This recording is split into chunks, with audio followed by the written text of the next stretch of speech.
Assalamualaikum warahmatullahi wabarakatuh. Senangkan saya Sifat Kemansyah, teknik metalurgi material angkatan 21. Kali ini akan menjelaskan dari proses manufaktur polimer, tepatnya adalah continuous process. Oke, disclaimer awal, di PPT nggak bakal banyak hal, jadi lebih banyak vokal, oke? Oke, pertama continuous processing itu adalah yang bisa dibilang adalah proses yang kontinu. Artinya apa? Kontinu itu adalah dia bisa selalu terjadi asalkan ada input. Jadi perbandingan antara input dan output adalah 1:1 dan dia bisa terjadi secara terus menerus. Beda dengan biasanya non continuous proses. Non continuous proses itu seperti kayak casting. Casting itu hanya bisa dilakukan sekali, gimana kita masukkan terus ya udah selesai baru kita keluarin, dan itu kan itu satu cycle kan.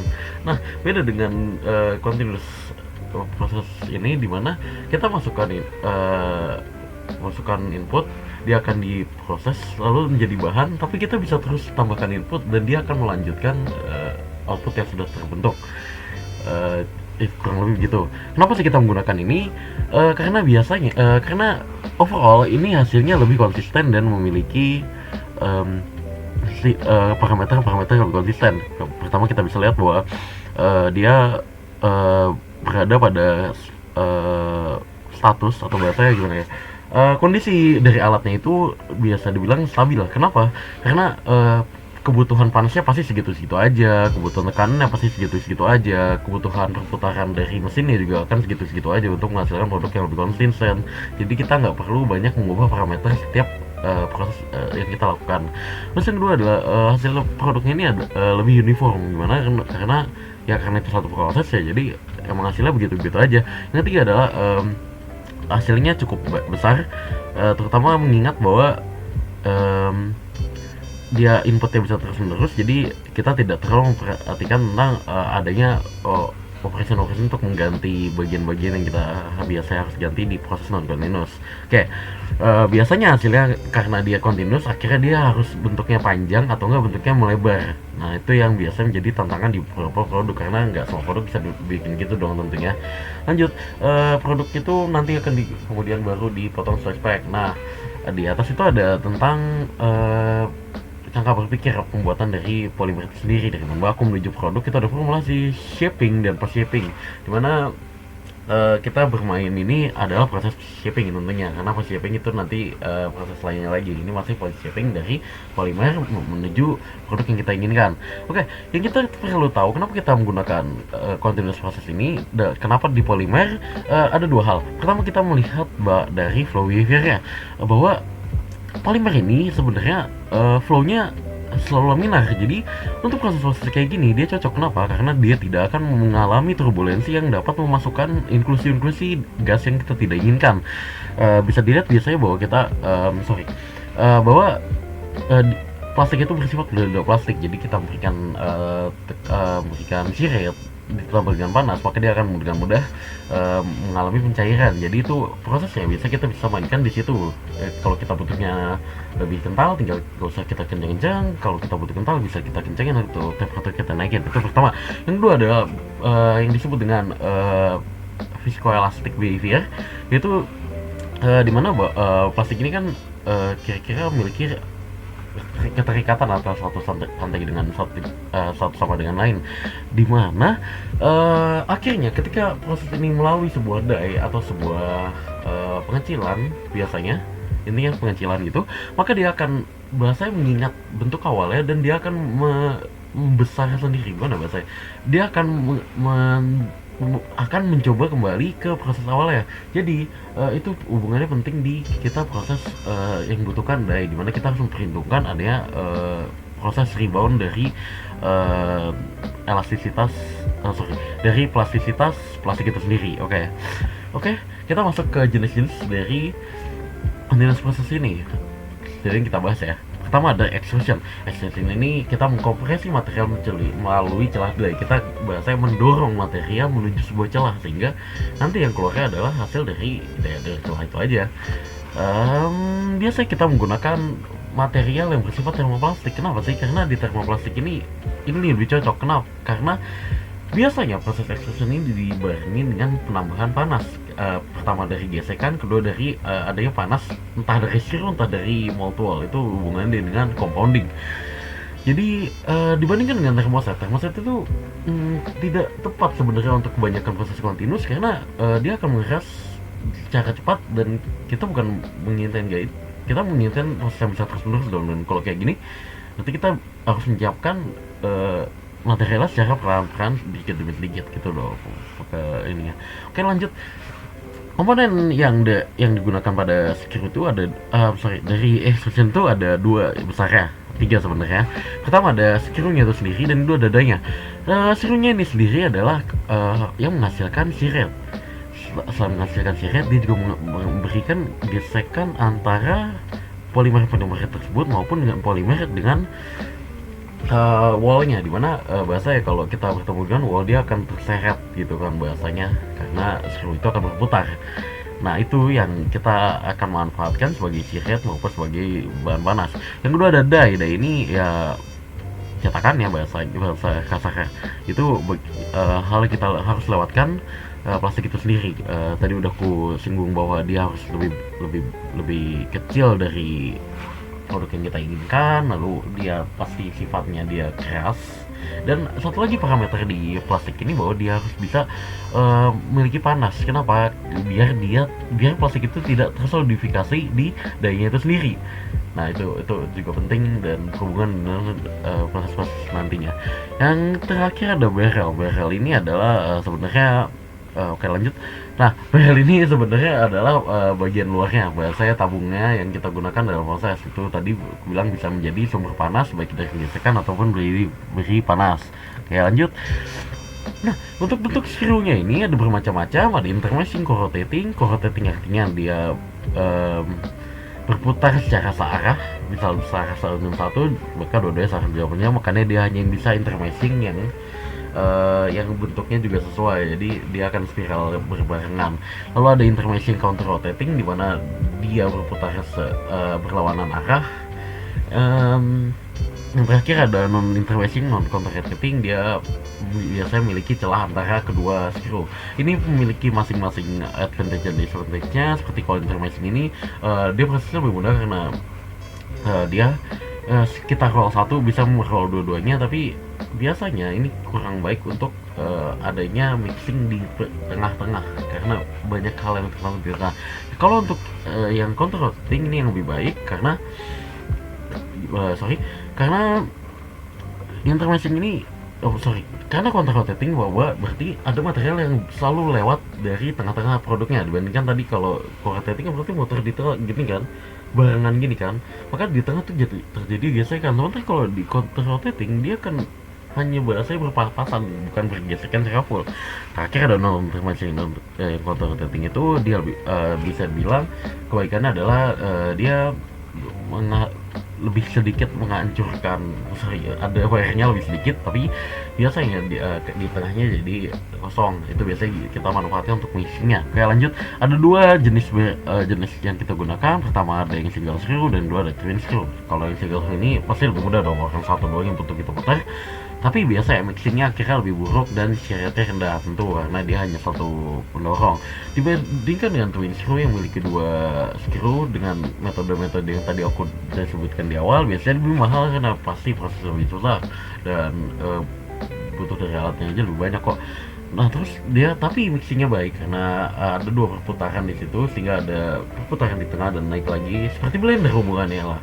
Kalau blender itu biasa kita memiliki ada dua, ada yang lebih landai dan di atas lebih cekung, yang di atas untuk memotong, yang di bawah untuk menaikkan kembali. Nah kira-kira gitu gunanya screw yang satunya lagi di proses ini.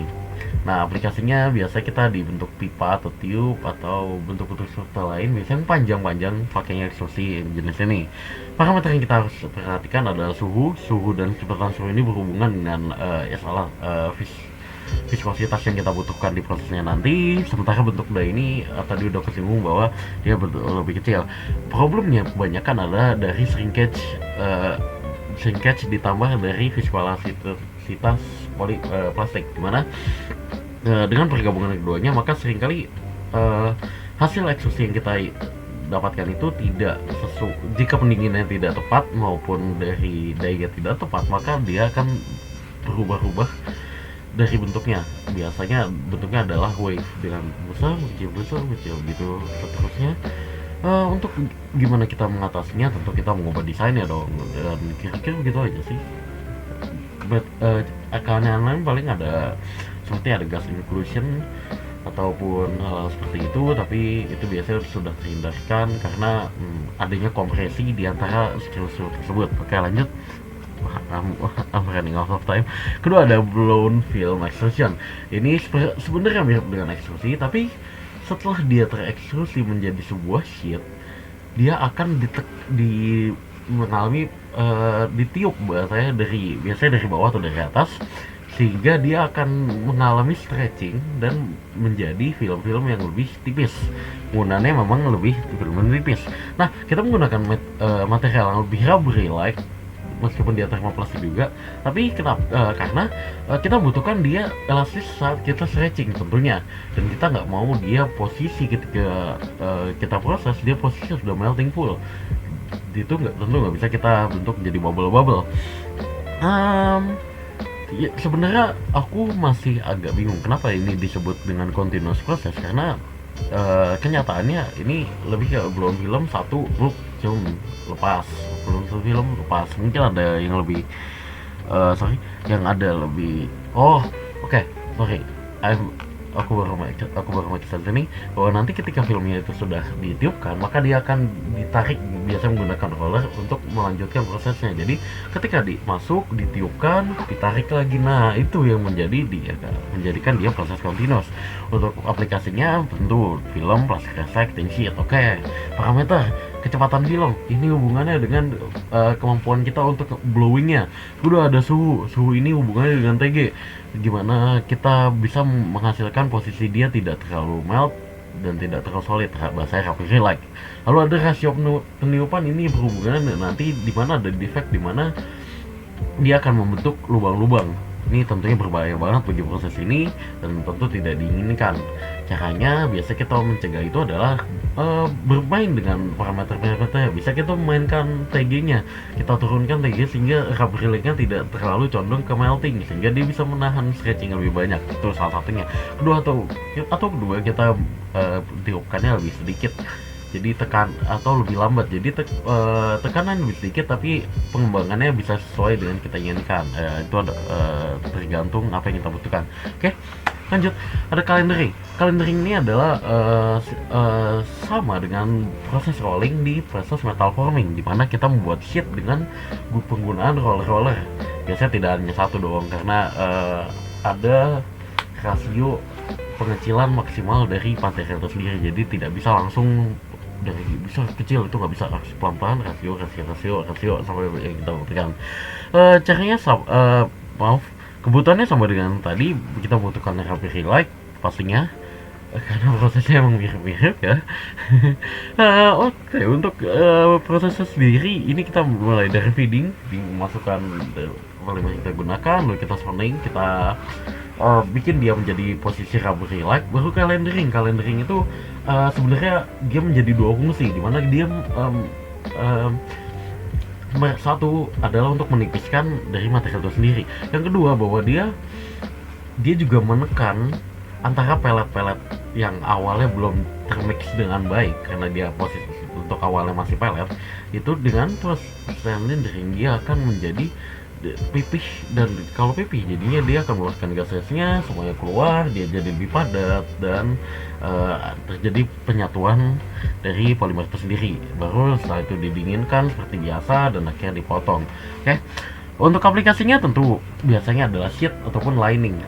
Lining ini aku tulis sebagai lining karena calendering ini lebih sering digunakan untuk menggabungkan dua jenis material yang salah satunya polimer dengan material lain, biasa kertas ataupun kain. Mungkin kalau boleh contoh adalah Tetra Pak itu kan dia kertas dengan plastik ya. Nah, ini menggunakan calendering untuk menyatukan antara lapisan film plastik yang kita butuhkan dengan kertas itu sendiri. Untuk parameternya tentu ada suhu untuk untuk tagging ya tentunya, dan kecepatan roll. Untuk masalah di sini adalah masalah seperti yang pada eksklusi, di mana dia mendapatkan ketebalan yang tidak merata, atau bahasa lainnya adalah apa ya, roll rebound kalau nggak salah. Pokoknya rollnya itu naik turun karena proses diberikan tentu, dan itu akhirnya menjadikan hasil yang kita hasilkan tidak rata. Ini hubungannya sebenarnya dengan rasio dari pemilihan yang kita bisa lakukan kepada material itu sendiri. Untuk selain itu yang kita bisa lakukan tidak banyak sih sebenarnya. Mungkin bisa mengubah dari TG-nya sehingga kita naikkan sehingga rubber leg-nya hampir malah lebih ke melt sehingga dia lebih soft. Karena di sini tidak banyak siret yang bisa diberikan kepada plastik menjadi besar plastik. Oke, lanjut yang terakhir ada pultrusion. Wow, pultrusion ini adalah gabungan dari dua kata, pulling dan extrusion, di mana proses ini biasa dilakukan untuk mengcover sebuah fiber maupun benda-benda lain ke dalam sebuah lapisan plastik. Contoh besarnya adalah seperti pada pembuatan kabel maupun pembuatan pipa yang memiliki fiber tentu. Prosesnya gimana? Prosesnya sebenarnya tidak seribet itu karena kita hanya membutuhkan penarikan dari fibernya itu sendiri gitu. Fibernya kita tarik dulu nih. Nah, setelah fibernya kita sudah tarik dan kita bentuk sesuai dengan form yang kita bikin, atau bahasa adalah preforming, barulah setelah itu dia dilewatkan melalui resin bed. Resin bed ini adalah sebuah kolam dari resin itu sendiri, dimana resinnya itu diinginkan untuk dapat terserap oleh fiber-fiber tersebut. Nah, barulah ketika fibernya sudah meresap, dia akan dikompresi lagi melalui die dan akhirnya keluarlah sebuah produk pultrusion.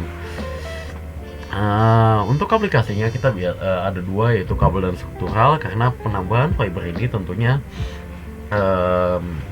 dilakukan untuk memberikan kekuatan terhadap tekanan dari sisi aksialnya. Kalau bahasanya kalau plastik itu dia bisa lebih menahan pada kompresinya, nanti si fibernya akan membantu di penahanan terhadap tensinya.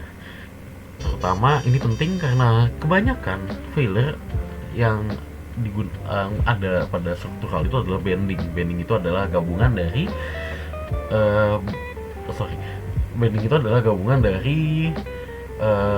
penarikan di bagian luar yang menekuk di luar, dan penekukan di dalam itu adalah compression. Begitu kira-kira.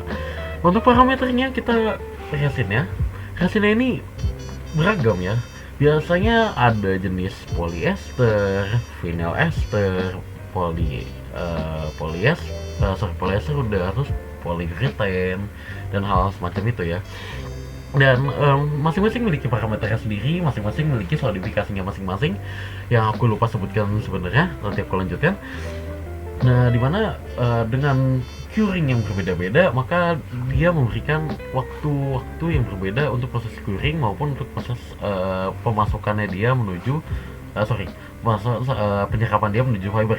Oke, aku lupa tadi ngejelasin tentang curing, bahwa setelah dia melalui die, maka dia akan melakukan proses curing.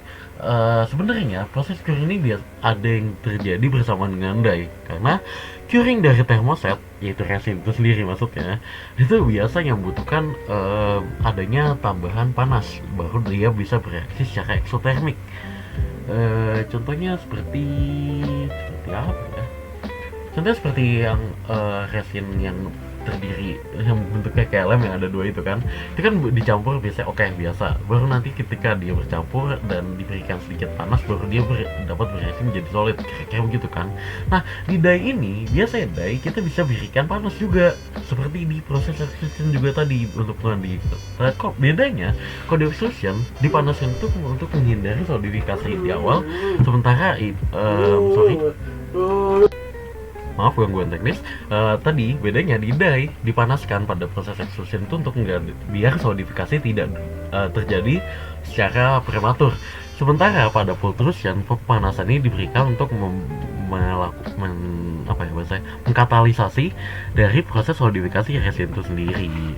Nah, untuk masalahnya ini adalah kebanyakan tentang bagaimana resin itu bisa masuk kepada dalam fiber, karena kenyataannya itu tidak semudah itu. Dan nanti ketika dimasukkan ke dalam die, karena bentuknya resin itu biasa lebih cair ya, kita sangat bergantung kepada adanya resin dalam fiber, karena resinnya itu tidak bisa masuk dari die-nya itu sendiri. Yang terakhir untuk problem-problemnya biasanya berhubungan dengan tadi udah kesebutan nih. Oke, maaf. Ya udah, mungkin sekian dari saya. Terima kasih. Assalamualaikum warahmatullahi wabarakatuh.